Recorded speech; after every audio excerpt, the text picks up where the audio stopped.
Bene data, murasuhuzwa n'umukozi w'Imana kandi umugaragu wayo Archidikoni Joseph Sehorana. Imana ishimwe kubw'uyu mwanya duhaye kugira ngo tuganire ku ijambo ryayo twifashishije uburyo bw'ikoranabuhanga. Uyu munsi nabazaniye ijambo ry'Imana rivuga ngo hahirwa abatorewe ubukwe bw'umwana w'intama w'Imana. Uwo mwana w'intama w'Imana uvugwa ni Yesu Kristo. Reka rero twifashishe amagambo y'Imana dusanga mu byahishuwe igice cya 19, turahera ku murongo wa 6 tuze kugeza ku murongo wa 10. Mureke tubanze dusome ayo magambo. Haranditse ngo, numva ijwi risa n'iry'abantu benshi, nirisa n'iry'amazi menshi asuma, nirisa n'iryo guhinda kw'inkuba gukomeye kwinshi, rivuga riti haleluya. Kuko umwami Imana yacu ishobora byose iri ku ngoma, tunezerwe twishime tuyihimbaze, kuko ubukwe bw'umwana w'intama busohoye, umugeni we akaba yiteguye kandi ahawe kwambara umwenda w'igitare mwiza urabagirana utanduye. Uwo mwenda w'igitare mwiza niwo mirimo yo gukiranuka y'abera. Arambwira ati, andika uti, hahirwa abatorewe ubukwe bw'umwana w'intama, kandi ati ayo ni amagambo y'ukuri kw'Imana. Nikubita hasi imbere y'ibirenge bye kumuramya, ariko arambwira ati, reka, ndi imbata mugenzi wawe kandi ni mugenzi wa bene so bafite guhamya kwa Yesu. Imana aba ari usenga, kuko guhamya kwa Yesu ari umwuka w'ubuhanuzi. Nimureke tubanze dusenge tubone kuza kuganira kuri iri jambo ry'Imana dusomye. Mana yacu, turagushimye kandi turaguhimbaje muri uyu mwanya. Tugushimiye ubuntu n'ineza utugirira, kandi tugushimiye urukundo dukunda. Tugushimiye kurarikwa kwiza kwawe, uturarikira ubukwe bw'umwana w'intama, ubukwe bw'umwana wawe ukunda. Turagushimira rero yuko natwe turi mu bo wararitse, kandi twizera tudashidikanya yuko nitutagwa isari tuzataha buriya bukwe. Udushoboze rero, utwezeho gukiranirwa kose, udukureho ububi bwose utubonaho, weze ubugingo bwacu. Turasengera uyu mwanya twinjiyemo wo kumva ijambo ryawe, kandi dusengera abagiye kuryumva kugira ngo umwuka wawe wera abakore ku mutima, kugira ngo babashe gusobanukirwa n'ibyo dushakaho twese muri iyi minsi ya none. Tubisabye mu izina rya Yesu, amen. Haleluya. Yesu nashimwe cyane. Nkuko nari maze kubivuga, ubutumwa bw'uyu munsi nabuhaye umutwe uvuga ngo hahirwa abatorewe ubukwe bw'umwana w'intama. Ndibuze kwibanda ku murongo wa 9 tumaze gusoma muri iki gice, uvuga ngo arambwira ati, andika uti hahirwa abatorewe ubukwe bw'umwana w'intama, kandi atayo magambo n'ay'ukuri kw'Imana. Imana ishimwe cyane. Bimwe mu birori bikomeye ni ukwizihiza ubukwe. Ubukwe buranezeza cyane. Ahari wabaye mu bukwe cyangwa warabucyuje, ariko hari ubukwe udakwiriye kuzaburamo mwene data. Vuba cyane turitegura gutaha ubukwe bwihariye, ni ukuvuga ubukwe bw'umwana w'intama w'Imana. Ubwo bukwe bumaze imyaka irenga 2000 butegurwa. Mu gihe gito umwana w'intama ari we Yesu Kristo azakora ubukwe bw'agatangaza. Umugeni we ntabwo ari umugeni usanzwe, kuko uwo mugeni ni itorero rya Kristo. Azakora rero ubukwe bw'agatangaza hamwe n'uwo mugeni we, ari ryo torero rye. Imana ishimwe cyane.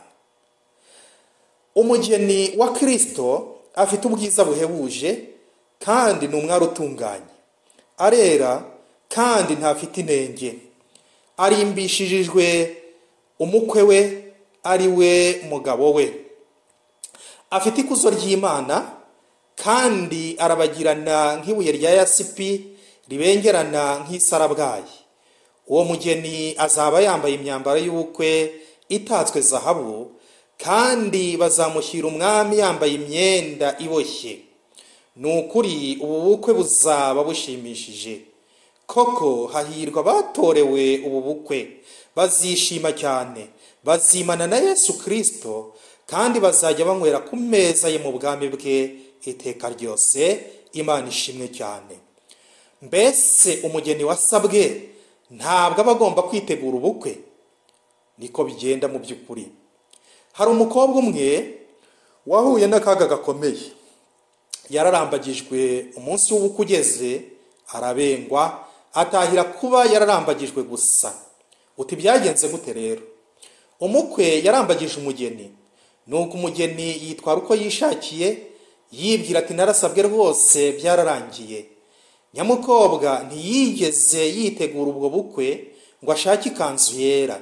Igihe kigeze ngo ashyingirwe, umukwe aramugenzura, asanga atarigeze yirimbisha, asanga atakimeze nk'uko yamukunze ameze, yarahindutse mubi cyane, atacyoga, yarazanye imyate, inzara n'umusatsi byarashokonkoye.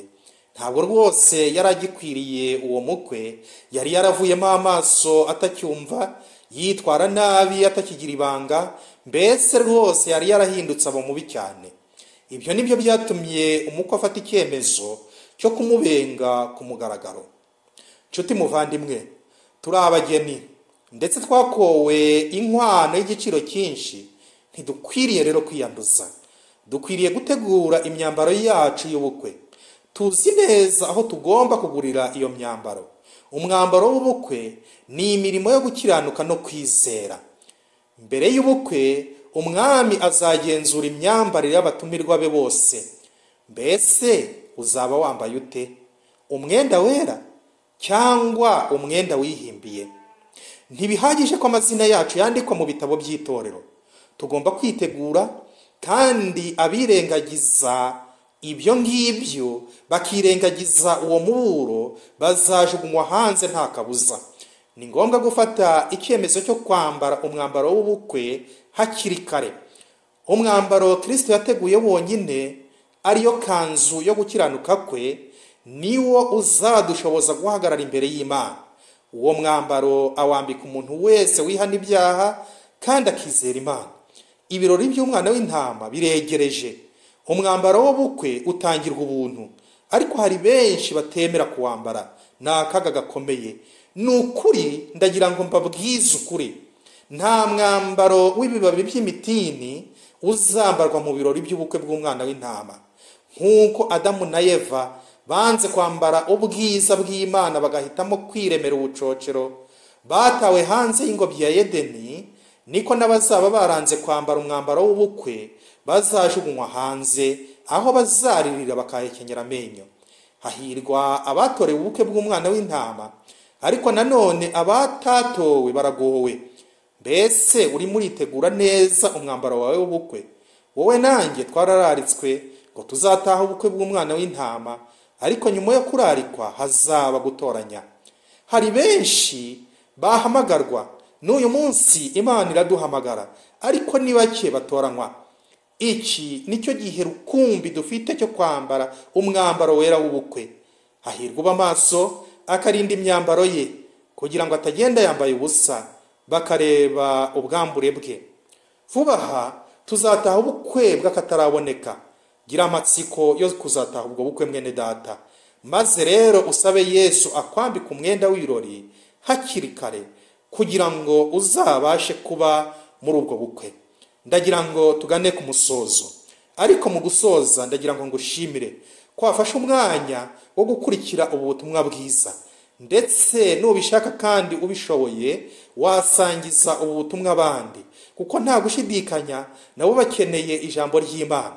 Nagira ngo kandi ngusabe inkunga y'amasengesho mwene data, ngo mbashishwe gukomezwa kwamamaza ubutumwa bwa Yesu Kristo muri ibi bihe birushya.